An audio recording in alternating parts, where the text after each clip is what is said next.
여러분 안녕하세요. 이번에 아주 귀한 손님을 모셨습니다. 우리 엄청 좋은 이 고려대학교 로스쿨의 안효질 원장님을 모셨습니다. 안녕하세요. 안녕하세요, 정 교수님. 뭐 네. 자랑거리 이런 게 뭐가 있을까요? 그러면 우리야 지금 방금 말씀드린 바와 같이 하드웨어 시스템은 다 갖추고 있고요. 그리고 여러분들께서 짐작하시는 바와 같이 국내 최고의 교수님들께서 기본법뿐만 아니라 각 특화된 분야에 있어서 전문적인 지식과 경험을 갖고 계신 분들, 그리고 실무에서 경험을 충분히 쌓고 계신 분들, 이런 분들로 교수진이 구성되어 있기 때문에 아마도 우리 대학에 입학을 하신다면은 지금 이 하드웨어적으로 또는 소프트웨어적으로 만족할 만한 교육을 받으실 수 있을 것으로 생각을 하고 있습니다. 요새 예. 유행하는 게 그 특성화 이런 것도 있는데 혹시 예. 고려되는 특성화가 대충 어떤 분야인가요? 특성화는 제가 정확히 꿰고 있지는 못합니다만은 저희가 인가를 받을 때 했던 것이 이제 국제 법무라고 해서요. 지금까지도 우리가 그쪽에 큰 역점을 두고 있고요. 국제 법무는 GLP, 글로벌 리걸 프랙티스에서 그 국제 법무에서 이제 미국, 유럽, 기타 아시아 이런 쪽에 국제 비즈니스에 특화된 어떤 환경 그리고 그러한 법률 서비스를 제공할 수 있는 법률가를 양성하는 것을 목표로 삼고 있고요. 그 특성화 이외에 우리가 전문 인증 과정이라는 것을 개설하고 있습니다. 전문 인증 과정은 그걸 제가 자료를 봐야 되는데 제 기억으로는 13개인가 그 이상의 전문 인증 과정이 있습니다.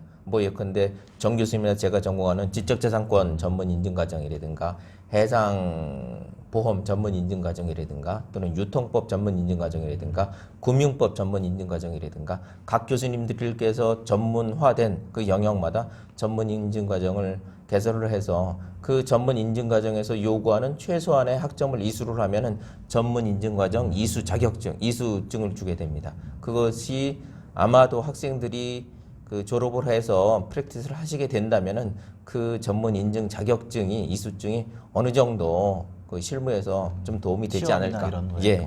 그렇게 생각을 하고 있습니다. 근데 이제 학생들이 제일 궁금한 게 사실 이제 대학생들보단 입학하려고 하는 사람들이 이제 궁금할 텐데. 그렇죠. 보통 그 입시 기준 이런 게 보통 리트도 필요하고 뭐 학점 뭐 여러 가지 네. 다 필요한데. 네. 우리 로스쿨 원장님으로서 주로 고대는 어떤 걸 주로 많이 보시나요, 그러면?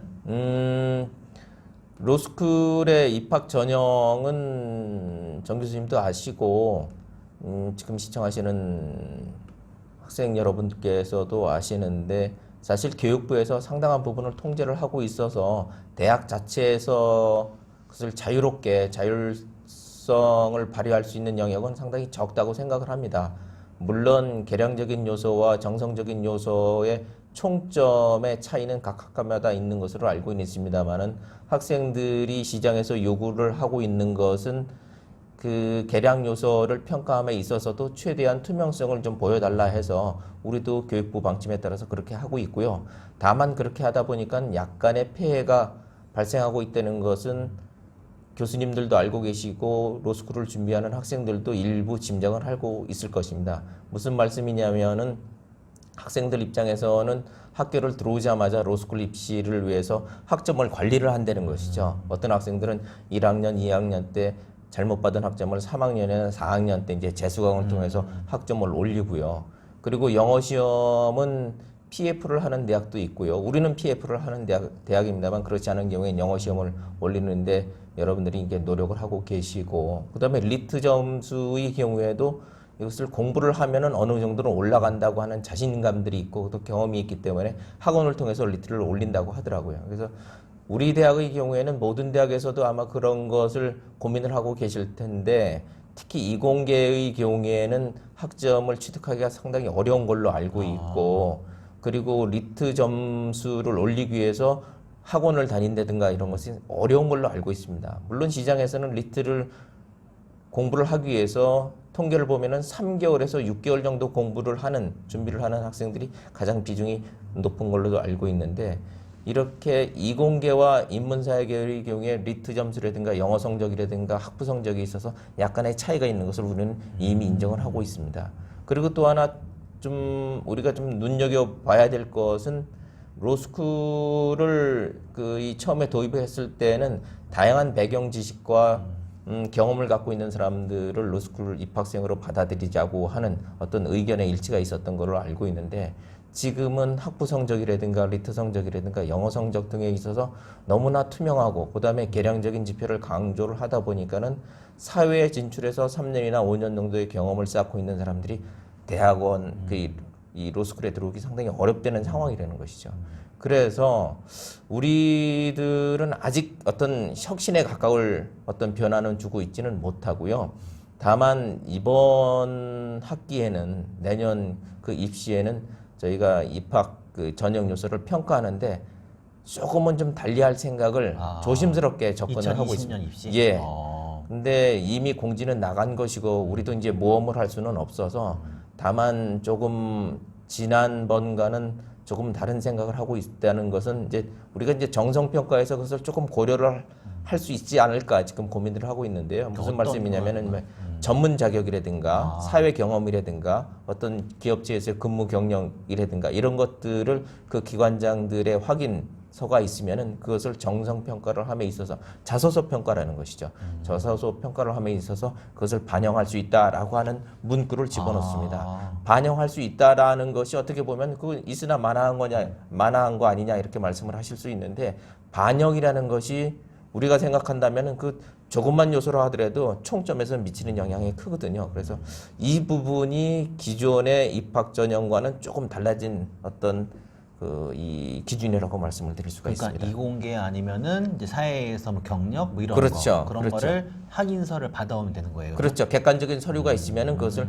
우리가 자기소개서 정성평가함에 있어서 고려를 한다는 그러니까 것이죠. 자기소개 같이 낼 수 있는 거예요, 그러면? 그거는 원래 내야 되는 건데 이 추가해서? 전에는 그런 것들이 과연 자기소개서 평가할 때 어느 정도 영향을 미치느냐 이런 것에 대한 어떤 자신감 또는 이런 믿음이 없었는데 우리가 이 지금 요강에 그 부분을 집어넣습니다. 한번 확인을 해드리면은 그런 건 처음 본 것 같아요. 예, 여기 제가 한번 읽어드리면은 자기소개서 평가함에 있어서 전문 자격, 사회 경력 및 봉사 활동 등은 소정 양식에 안내된 주의사항에 따라 기재하여야 하고 이를 증명할 수 있는 객관적 서류.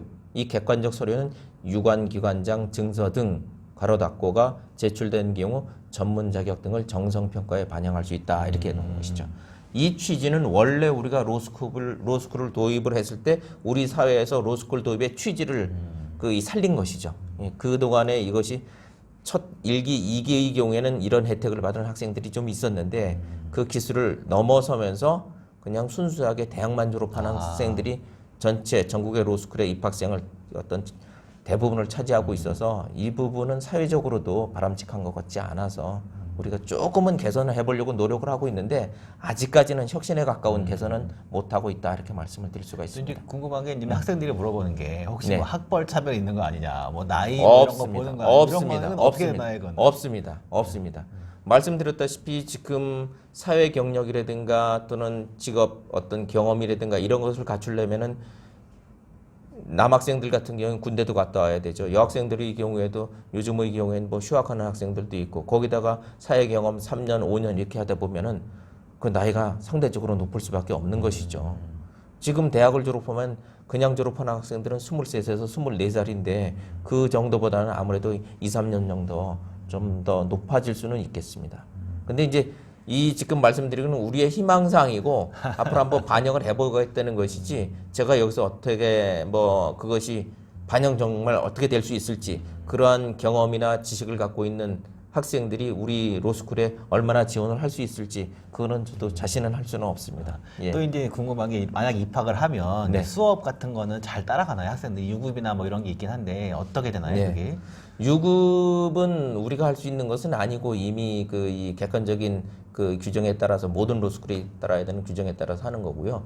유급을 하게 되면 학생들이 아무래도 학점의 부담도 있고 나중에 특히 1학년, 2학년의 경우에는 로펌이나 각종 기업 취직하는 데 있어서 어려움이 있다 해서 학생들이 자발적으로 이 성적에 대한 부담 때문에 자발적으로 휴학을 하는 것으로 알고 있습니다. 그래서 휴학 기간 동안에 학교를 통해서 또는 알려지지는 않았지만은 아마도 학원을 통해서 그 학업을 보충하는 것으로 알고 있습니다. 예.